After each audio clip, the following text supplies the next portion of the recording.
Hello there, lovely people. It's Alex from Nintendo Live here, and if you can read, then you'll know that today we're going to be taking a look at this, I've forgotten the name of it already. It's the Fusion Pro wireless controller for the for Nintendo Switch, not the Nintendo Switch.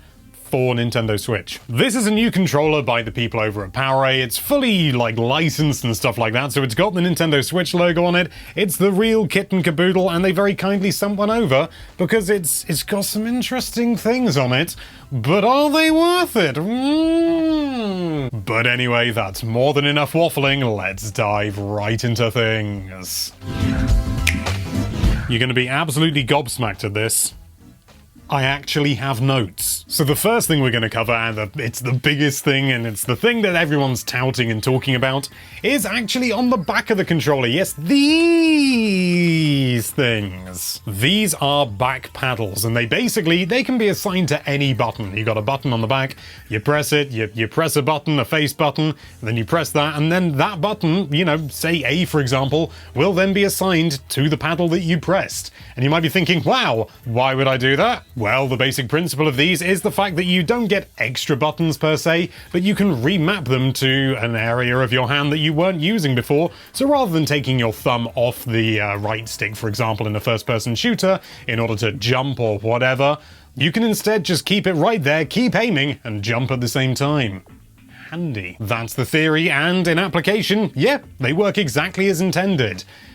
The only thing is, there aren't that many applications that I've found personally. The primary one that I found is Monster Hunter Rise. And even then, I would assign it to pressing A and X at the same time in order to do a melee attack when I'm using a bowgun or something, and that's okay, but I generally feel that most games these days, or at least most games that I play at the very least, take those limitations into account already, and so they assign things like that to not the face buttons. But there are, without a doubt, there are exceptions. I recently reviewed Subnautica, and yeah, it would have been really handy to go A on that, when trying to catch fish. The only thing is, I got used to it because, yeah, I used this controller for it, but I took this off. It's fine as an idea. It is absolutely fine. There's nothing wrong with it in theory. The only problem is its application. Where they are, I hold the controller and I'm always pressing these two paddles. My hands are relatively big, but they're not that big. And as a result, just the gravity of the controller means that these two are being pressed all the time. These two right here. And that's not a good. What you can do, which is nice, is you can simply remove the top two if you like, or indeed the bottom two, or any of them if you like, whilst keeping the others intact. These little levers come out. They're metal, which is good. And so I can actually rest it in my hands like this, but I still accidentally do inputs because my fingers naturally curve around the back of the controller where the paddles are, and I must admit, I'm a gripper. I like to grip when I'm playing a game, and misinputs are not good. However, if maybe you have smaller hands, or you have more discipline than I do, then you could well get some good usage out of this. It is, as I say, the theory is sound, and if you're looking at that and you think, yeah, I could get used to that, then by all means, this is going to be a great addition to you. It's just, for me, in practicality, it doesn't work! Well, I mean, it works, it's just not practical. Thankfully, though, as I demonstrated earlier, you can just remove this from the bottom, and it's easy peasy. It comes off. You don't have to worry about it. It's not a necessary part of the controller, and then you're left with it. You're left with everything else left on the controller. I don't know why my mouse decided to do that. And what's extra nice is, as a Brucey bonus, you get a little plastic cap that goes over there, and you can lock that in place, so you don't have contact showing, corroding due to your acidic hands, or at least mine. That's actually really nice. Another big feature of this is this. Come on, there we go. The faceplate comes off. And there's good reason for that, because, you don't really want to use the controller like that. You could if you wanted to, but it comes with a replaceable faceplate, and it just goes on like that. It's held on with magnets, and it's immediately on, which is genuinely really nice. I'm not so keen on the white myself, I prefer the black, but it's an option, and it's there. It just comes in the box, which is nice. Also, if you completely knacker one by, getting it all gunked up or something, you got a spare. Another important feature of taking this old front bit off is it comes with additional thumbsticks, 2 of them to be precise, like this. One of them for some reason is rounded at the top. I don't know why that's, I mean, like if it came with like rounded tops and not rounded tops, like you got a pair of each, then I'd understand it, but I don't get this. And this means that these simply pop off and can be replaced with these. Now, I don't care for these longer sticks. You know, you get way more, it's not more travel, but it feels like more travel for your thumbs. In fact, it is more travel for your thumbs because they are moving further out, you know? But it's actually a really handy feature when it comes to maintenance, you know? We don't know whether this controller drifts. Eventually it will, all controllers do. And so you can just very easily get to it, clean it up, and then pop it back together. You don't have to take out any screws or anything like that. That is, I forgot to put the old thumbsticks in. I could try playing it like this, that could be a laugh. No, this feels bad. For me, just like the faceplate, it's a nice bonus, but it's not something that has an enormous impact on me, to be honest. Another thing, the faceplates boast, I think, like anti-friction? Yeah, anti-friction rings, which means that they don't rub, like the sticks don't rub or something. I mean, okay, it's the sort of thing I'm never going to be able to test without doing years of gameplay on it, but they feel smooth. It also comes with a case that you can store everything in, including like the faceplate and the other sticks and stuff like that. That's, again, it's a nice bonus, but it's not why I buy a controller, but okay, it's, you know, noisy. It's also boasting another little hidden secret. Yeah, they really went a whack with this, or at least they nearly did. We'll get onto that later. There is an audio jack in the base of the controller as well, and that means you can listen to your Switch audio when your controller is connected. Via a wire. Yeah, it only works wired. That's a limitation of the Switch, I know, but even so, they could have, I don't know, they could have got it around it somehow with like a dongle or something. That would probably work, I don't know. But yeah, the cable it comes with is bloomin' long. I don't know how long it is precisely, and it's braided. It's a really nice cable, actually, like very, very good quality. The USB-C connection, because yeah, it's USB-C, obviously. USB-C connection isn't one of those cheap, like, seamed ones. It's properly all the way around, no seam whatsoever, which is a really nice sign. It's a good quality cable, and I really like a good quality cable. Only problem is when you listen to audio through this thing, it kind of does some funky stuff to the audio, and it's probably something that not many people will notice or maybe even care about, but when I was listening to it, it was louder, but it was also harsher. Like, from memory, I can't remember, but I have a feeling like the trebles were being really pushed. It was a harsh sort of metallic sound. Text at the bottom to give it a little bit more demonstration. Also, why don't we listen to it? We'll listen to it from the Switch's headphone jack, and then this one for some comparison.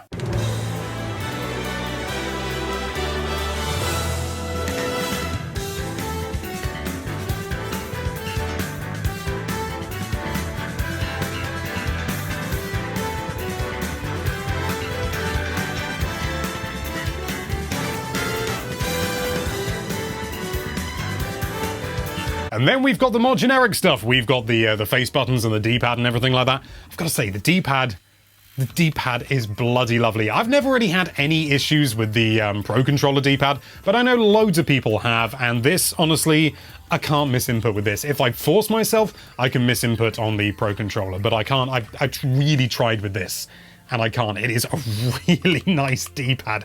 Listen to it. That's quality, baby. The face buttons as well, I really like them. They have a little bit more travel than the Pro Controller, but they're a little bit less mushy. They have a little bit more snap to them. Can you hear that? Let's turn up the volume. It's hard to say whether I prefer the more travel and more snap of this over the Pro Controller's kind of slightly softer, you know, requires less force kind of button. I like them both for different reasons.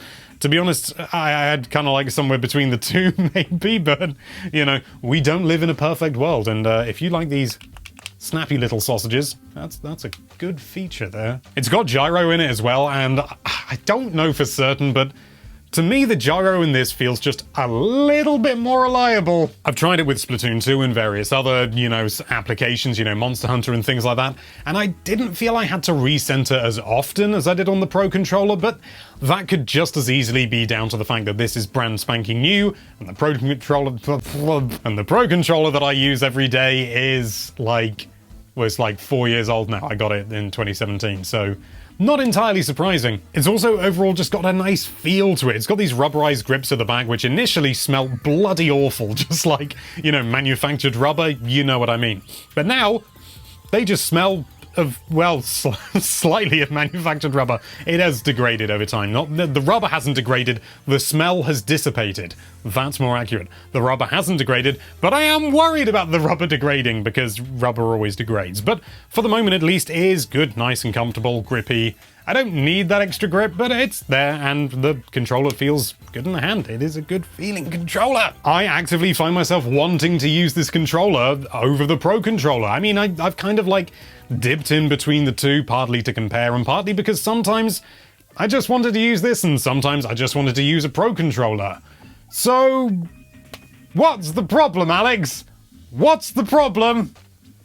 What's the problem? This controller costs $100, and it comes with a lot of bells and whistles, absolutely. And that's good. Those bells and whistles, you know, you're paying for them at the end of the day.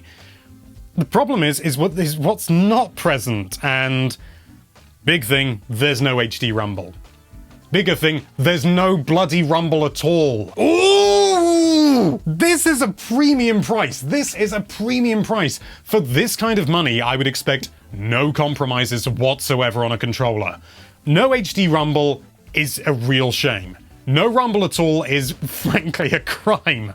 No, I can't understand why when they were planning this. Was it a cost-saving measure? You know, sort of, if it was, then, I don't know, cut something else and give us rumble. My God, it's such a basic feature in every single controller, to the point that, like, the PS5 or is it the Xbox controller? One of those controllers has, like, rumble in the triggers and resistive stuff going on, whatever. People like rumble, and some games actively require it, like Super Mario Odyssey. Yeah, you know, there are, like, sections where you need to use the rumble to feel where things are.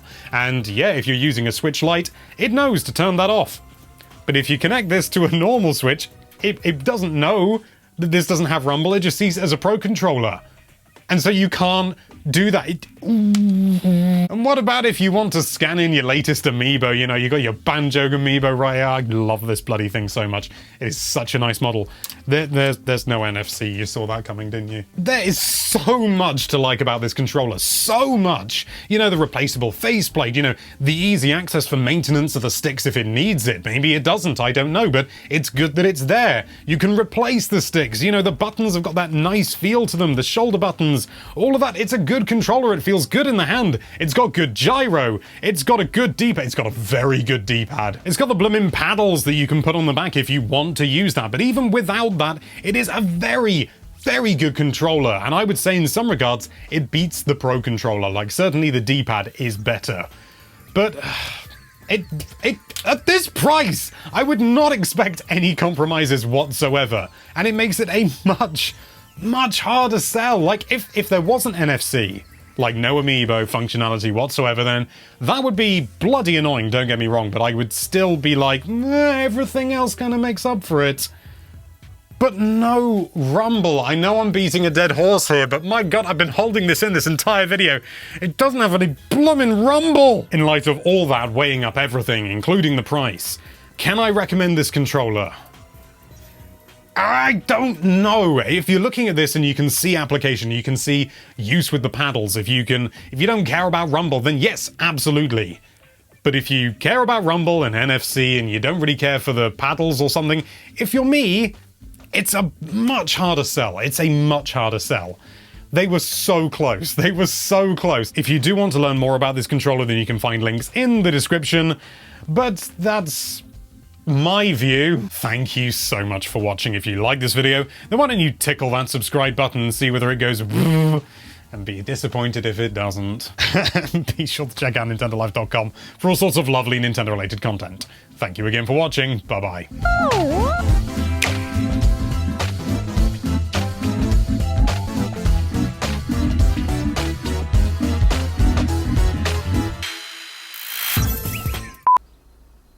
Do you two want to be on camera?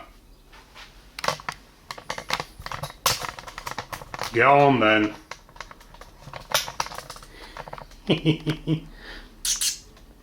Hey, you two.